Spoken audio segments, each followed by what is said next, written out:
how does a society respond to its minorities? And how do minorities engage with wider society? How can they gain access to the public conversation, and how can public bodies be certain that they are actually making space at the table? This short talk is the fruit of a year-long research project supported by the Chartered Institute of Public Relations. It's taken me to Rome, Paris, Brussels and Berlin, and opened my eyes to many ideas in contemporary sociology. I'm sharing from the perspective of someone who spent 10 years learning how to engage with minority voices in consultations for the National Health Service, and as someone who, as a member of a number of minorities, has attempted to engage in the public conversation with varying degrees of success. Now, the subject area is known as Post-Secularism, but if you find that too much of a loaded term, it might help if we talk about pluralism. The relevance to the PR profession is this: the rules of public discourse are changing, and we need to know them and understand them to make sense in the post-COVID world. I'm going to use the example of a public meeting, but this applies to all aspects of public relations. If you've ever organised such a public meeting, you know well the kind of troublesome people who turn up, claim to speak for a group, and attempt to shift the meeting's agenda to their own agenda. But equally, if you're from a minority group and have attended public meetings, you know well the feeling of only being invited to tick a diversity box, of being heard but not listened to, and of being shut down by the chair when you try to link the agenda to the wider issues that affect your community.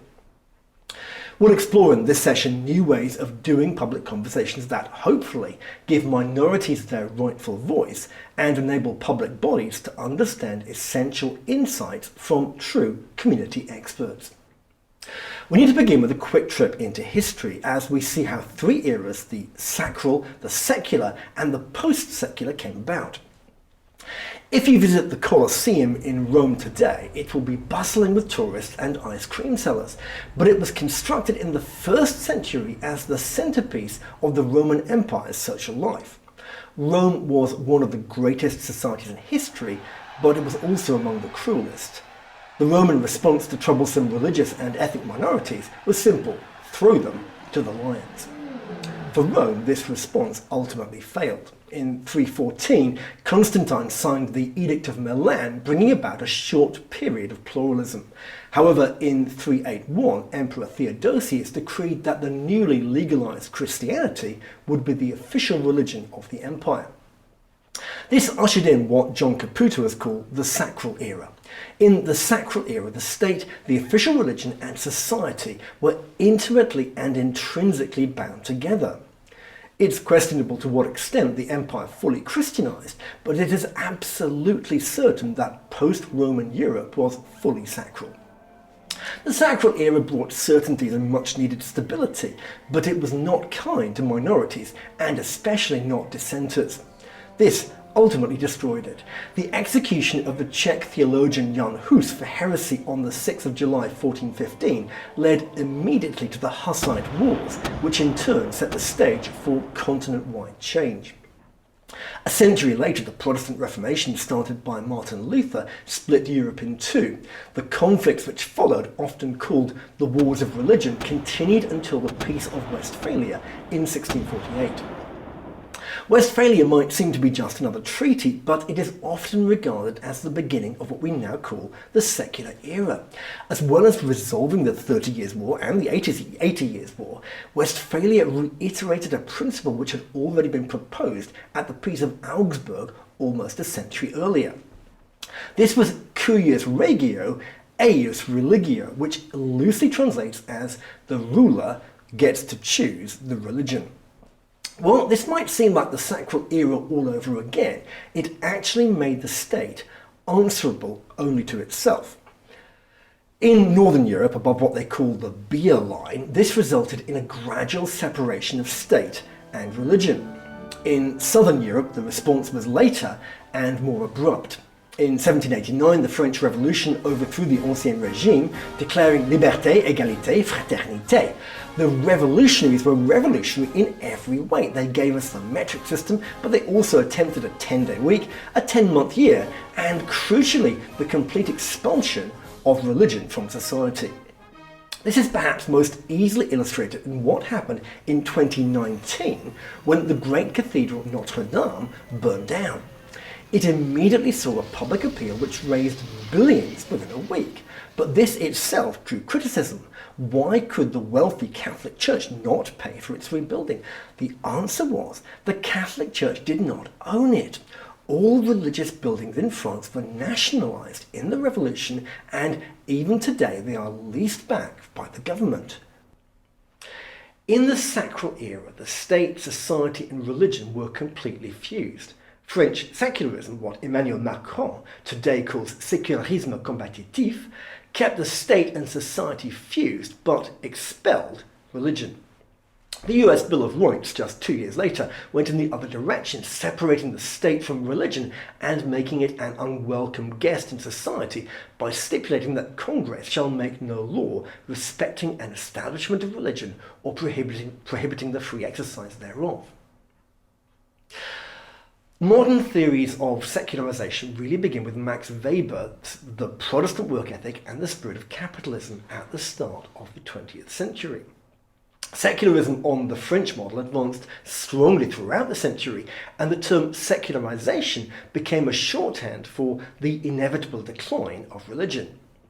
It was okay to be religious so long as you kept it to yourself and it played no role in the public conversation.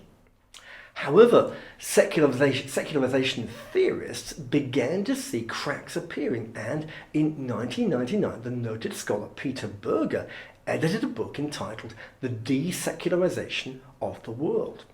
A flood of papers and publications followed, leading Berger to state in 2014 that desecularization, or post-secularism, was now the dominant model.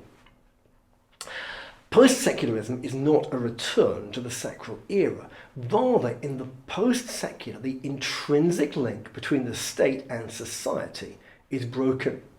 The nation-state is no longer the biggest player and is no longer answerable only to itself. Apple Computer has a bigger budget than the Danish government. The response to COVID was led not by individual governments, but by the World Health Organization. The response to the Ukraine crisis is led not by individual nations, but by the EU and NATO. Most telling of all, even China is unable to switch off the internet for its citizens. In a globalized society, the state has become just one player, not the dominant player. Sociologists, of course, like to propose clean-cut phrases such as sacral, secular and post-secular, but the reality is that the sacral never fully ended, and the secular is likely to continue long into the post-secular. This means that the way a conversation is framed can make a significant difference to its outcome. Where does this leave us today? To go further, we need to shift our focus from a historical view to an idea proposed by Oliver Wendell Holmes, which is the marketplace of ideas. He was thinking of freedom of speech, but it is probably the best metaphor for how the post-secular differs from the secular. In a marketplace of ideas, everyone gets to set out their stall. Permission is by presence, by which I mean just turning up and laying out your goods is all the permission you need. We all have equal access, but none of us are guaranteed an audience. No platforming is not an aberration, but a facet of marketplace life. This contrasts with the court of reason, which was the dominant metaphor in the secular era. In the court of reason, dissenting ideas and minority voices must obtain authorization in order to have permission to speak. The court of reason has protocols and a pecking order.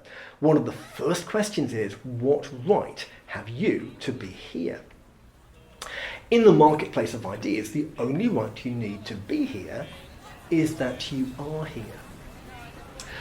Another way of talking about this is to say that we are moving into a pluralistic society. The state or public authorities no longer own the table. They are guests at the table, as is everyone else.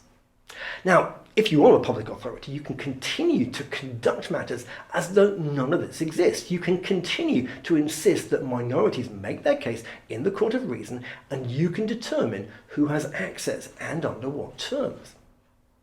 But the result is that minorities do not engage with you. This was dramatically illustrated during the COVID crisis, where health authorities which chose to consult unofficial minority groups were able to demonstrate substantial increases in vaccination uptake, whereas those which relied solely on official channels saw rates remaining low. If you are a minority group which has obtained access to public conversations, you might feel that you want to hang on to what you have. If it's taken you decades to get onto the agenda of relevant government departments, then a change in the arrangements may seem unwelcome. However, in doing so, you may find yourself increasingly out of touch with your own community, and you face the constant problem of tokenism. You are invited to the meeting, but your contributions never affect the outcome. A properly pluralistic public conversation relies on both the hosts and the guests recognizing that they're on equal footing. But both public authorities and minority voices can help move this along by following 3 simple rules. The first rule is stating perspective. If you come into a meeting and say, "I represent the XYZ community and our voice must be heard," then you are perceived as an invader. Even if you've been invited, you will still see back stiffen as you say this. By contrast, if you say, "From my perspective as an XYZ, I would like to say," then now you've become an expert. It's always tempting to claim the greatest possible authority for what we have to say. However, this can lead into a head-on collision with someone who claims to speak for a larger group, and minority voices are always the losers in these kinds of confrontations. Stating it as a perspective shifts the conversation towards pluralism. The second rule is being relevant, useful, and interesting. Chairs of meetings are all too aware of the speaker who makes a tangential response and then hijacks the meeting to talk about the concerns of their group. In the pluralistic public conversation, we maintain the right to speak only as long as we're addressing the topic.